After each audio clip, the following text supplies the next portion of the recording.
su vida, mi tiempo sin verlo y sin oírlo Sí, y sin señor. hablar. Tiempo sin saber de usted. ¿Cómo está la cosa?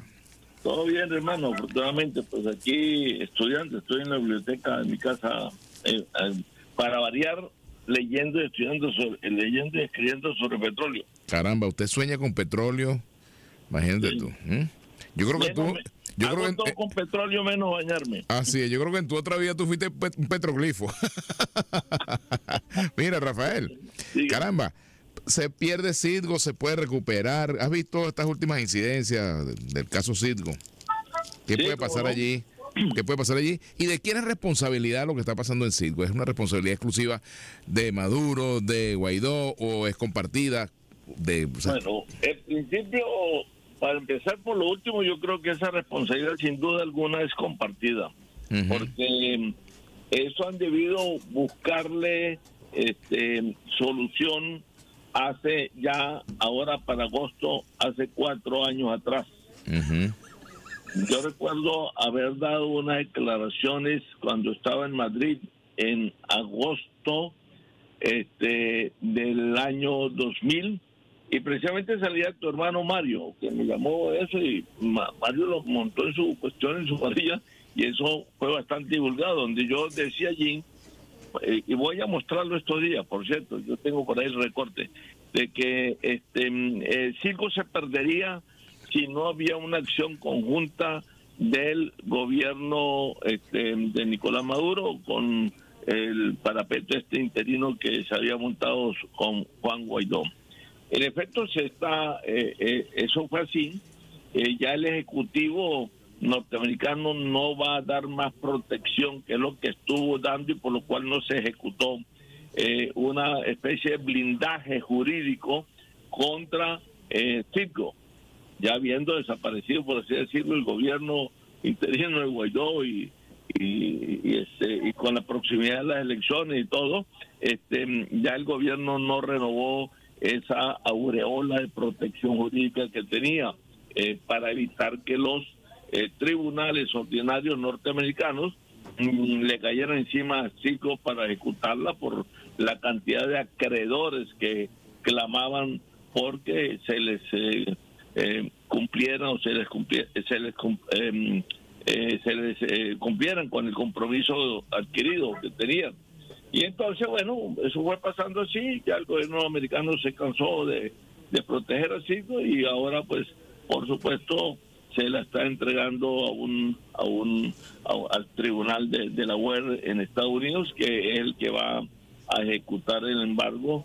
Entiendo yo que hasta tienen como límite para el 15 o 18 de julio.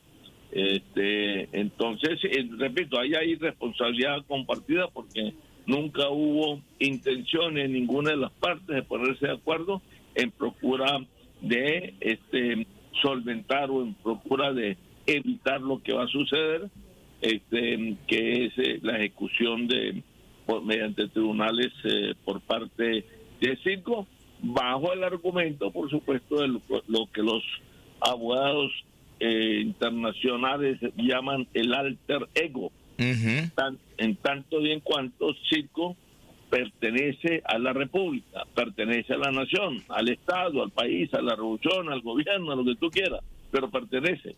Y eso facilitó, por cierto, esa explicación, el hecho de que Maduro haya vuelto a traer, después de haber corregido, pero haya vuelto a unificar los cargos de ministro de petróleo y de presidente de PDVSA. Porque lo que se decía hasta ahora entonces, no, es que esto no es el gobierno, esto es propiamente PDVSA. Bueno, los tribunales y los acreedores, señores, miren, si aquí el presidente de PDVSA a su vez el ministro, usted lo va a decir que eso no es de la República. Entonces, eso fue muy fácil, con eso simplemente quebraron, o reafirmaron la figura del alter ego, y ahora viene una ejecución que, a mi manera de ver, lo acumulado allí entre la ConocoPhillips y la ExxonMobil también. Y la antigua Cristalex, que ahora es Terno. Exactamente, que es propietario de Terno. Canadiense, y bueno, y todos los tenedores de bonos de la deuda 2020 y también bonos de la República, eso sobrepasa fácil el valor de Citgo, que se le limita a 3 refinerías, una de ligera conversión y 2 de profunda conversión. O sea, son 3 que tienen una capacidad global, ese triángulo de refinerías que llegan más o menos a 835,000 barriles diarios, las 3 en conjunto, y bueno, es una cantidad por supuesto significativa para los efectos del consumo doméstico de combustibles en los Estados Unidos, sobre todo en la costa este de los Estados Unidos, que a donde se suministra. Ahora, te pregunto, ¿qué puede hacer el gobierno de Venezuela para tratar de impedir que se pierda Citgo, por ejemplo? ¿Qué puede hacer la oposición? La oposición y el gobierno no pueden hacer nada a estos momentos. Lo único que podría salvarlo, lo haga el uno o lo otro, se pongan de acuerdo los dos, es que aparezcan de aquí antes, en 30 días, aparezcan 23,000 millones de dólares para cubrir todos esos acreedores y que nadie ejecute sobre Citgo. Es la única forma. Pero del resto no hay posibilidades. Ojo, eso no quiere decir que estoy de acuerdo con eso. Lo que yo no, estás describiendo un cuadro. Así es. Tú estás describiendo una enfermedad, no estás diciendo que estás alegre porque el paciente está enfermo, ¿no? Exactamente. O sea, yo lloro por el enfermo y cuando muera y todo lo que tú quieras, asistimos al velorio y todo esto, ni a la exequia, pero eso no quiere decir que estoy de acuerdo con que se muera el paciente, ¿no? Claro, por supuesto. Ahora, pero fíjate, desde el punto de vista de la importancia de esa empresa al día de hoy, ¿cuál es el valor de la empresa, por ejemplo, estimado al día de hoy? Mira, tratándose de refinerías de ligera conversión, bueno, tienen las 3 categorías. Una de ligera conversión, que es la que está en Illinois. La mediana conversión creo que es la que está en Luisiana, y la que está en Texas es la de profunda conversión. Tienen diferentes montos. Una refinería de ligera conversión no la montas tú en Estados Unidos ninguna parte por menos de 3,000, 4,000 millones de dólares. Lo máximo que se puede salir por 4,000.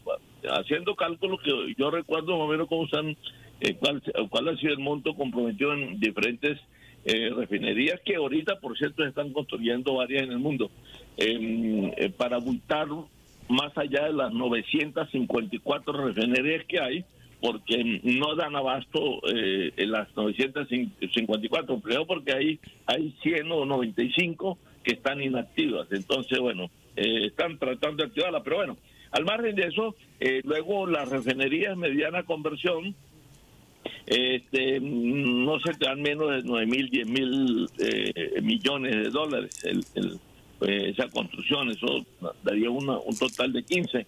Y la de profunda conversión, que son las más caras por ser las más complejas, deben estar más o menos entre 10, 15, 18. Total que todas las 3 refinerías no pasarían más allá de 25,000.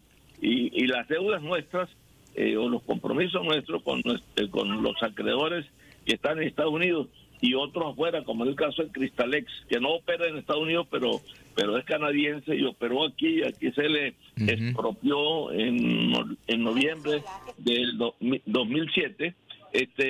Eso sobrepasa los 25,000 millones fácilmente. Así que la única forma que podría solventar eso, repito, es que se pongan de acuerdo y vayan al tribunal, consignen la plata para que se les pague a esa gente y así no se ejecute las 3 refinerías, 5, que no es otra cosa que los residuos. Esos son los remanentes, son las secuelas finales que quedan de todo lo que se llamó dentro de PDVSA el proceso de internacionalización de la industria petrolera, que arrancó en 1992 con la compra de las 2 primeras refinerías. La alemana aquella, la FEBA Oil. La FEBA Oil, sí. Eso fue una sociedad que hizo PDVSA con la FEBA Oil y constituyó una tercera empresa por parte de las 2 que se llamaba Root Oil. Esas 2 refinerías empezaron en 1982 y en el 86 se compraron las 4 primeras refinerías en Estados Unidos, eran unas chatarras. Entre eso, por cierto, está la actual de Illinois. Eran chatarras. Venezuela tuvo que reconstruir esas refinerías, cambiarle los patrones de refinación. En total de inversión, Venezuela tuvo hasta el 90 en reparaciones de refinerías viejas que compró y cambio de patrones de refinación, porque las refinerías que compraron fueron un engaño, porque no era cierto, como se había dicho en los informes escritos, que eran refinerías que consumían o se alimentaban con petróleo venezolano, o sea, el crudo pesado. Cuando se compraron, nos dimos cuenta que la dieta de esas refinerías no eran petróleo pesado, sino petróleo liviano. Claro. Y entonces, bueno, que hemos pasado por tantas cosas, Rafael. Recuerda por aquello de la eurimulsión, por ejemplo, que se... Así es, exactamente. Por ahí mismo cayó la eurimulsión y cayeron varias cosas, pero el hecho es que esa refinería le costó a Venezuela un gasto cercano a los 29 mil millones de dólares. Yo nunca estuve de acuerdo con esa compra de esa refinería. Aquí se argumentó que como eran refinerías que procesaban crudo pesado, era el que se necesitaba Venezuela para poder llevar el crudo pesado que era malo allá al exterior, y que era la única forma de vender nuestro petróleo, por eso eran nichos de negocio. Y eso no es cierto, no era cierto ni es cierto, porque en 1971, antes de la nacionalización, nosotros tuvimos un pico de producción, un pico histórico, porque llegó, estamos hablando del año, uno de los años del primer gobierno de Caldera. En el 71 se produjo en Venezuela, para efectos de promedio anual, 3.785.000 barriles diarios. Imagínate. Y el segundo punto histórico fue el de Pérez en 1974, cuando vino ese oleaje de los precios petroleros altísimos a raíz de la guerra de Yom Kippur del 5 de octubre de 1973. La OPEP por primera vez aumenta los precios del petróleo en forma unilateral, y bueno, eso, vino ese chorro de petrodólares tremendo. Y por supuesto Venezuela abrió las válvulas, cuando la gran Venezuela, usted recordará, y cuando nos fuimos un poco venezolanos becados afuera, etcétera. Bueno, cuando eso, la producción venezolana estuvo en 3.495.000, casi 3.5 millones. Esos fueron los dos picos históricos, por decirlo así, más grandes que ha tenido producción petrolera venezolana. Y Venezuela no tenía una refinería afuera, una sola, y vendía todo el petróleo. Claro. Como dice un amigo mío, el petróleo se vende solo, tú no tienes por qué tener refinería. Nosotros no teníamos una cafetera afuera, pues, y se vendía todo. Entonces, así.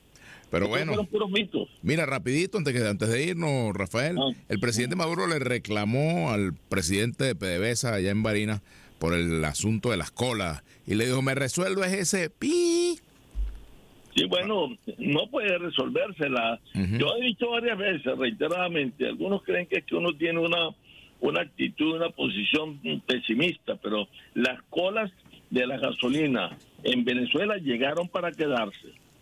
Y mientras que nosotros no dejemos de importar gasolina, debido a que podamos producir la propia gasolina que consume el mercado interno de los combustibles, es decir, el parque automotor de 4.2 millones de vehículos, no se acabarán esas colas. Con la producción que dice el ministro, por cierto, que él mismo se le fue la huella digital allí y no se dio cuenta, pero él dice que estamos produciendo 90.000 barriles diarios de gasolina. Ministro, eso que usted dice es cierto, pero eso lo condena, en el sentido de que con 90.000 barriles usted no puede alimentar el parque automotor venezolano, porque necesita de gasolina mínimo 160.000, y si está produciendo 90, te faltan 70. Claro. Solamente con 90 no podemos hacer la fiesta en las 1.465 estaciones de servicio. Solamente Caracas o lo que llamamos la zona metropolitana de Caracas, se lleva diariamente el consumo de 35.000 barriles diarios. Así que quedan por fuera 55.000 para el resto del país. El resto del país, para el resto del país, con 55.000 usted no puede abastecer el resto de los 23, 24 estados, y por consiguiente las colas seguirán, y por consiguiente, salga, como dice el presidente, salga sapo, salga rana, seguirán existiendo las colas, no solamente en Barinas, en el Táchira, en Trujillo, en Mérida, en Amazonas, donde quiera que haya estaciones, va a seguir existiendo la gasolina, y vamos a seguir importando gasolina de Irán o de la India, y en todo caso también de Rusia, que están dispuestos a enviarnos a nosotros algunos supertanqueros con combustible. Así, muchas gracias, Rafael Quiroz, profesor universitario, especialista petrolero. Muchas gracias, hermano. Sí, gracias a usted, hermano, y me está viendo todavía señor. El programa para libro, sí, pero arregla el internet. Arregla el internet en su casa para poderlo hacer. Un abrazo. ¿Verdad que sí? Un abrazo. Un abrazo. Muy amable. Gracias, hermano, gracias. Bien, 5:50.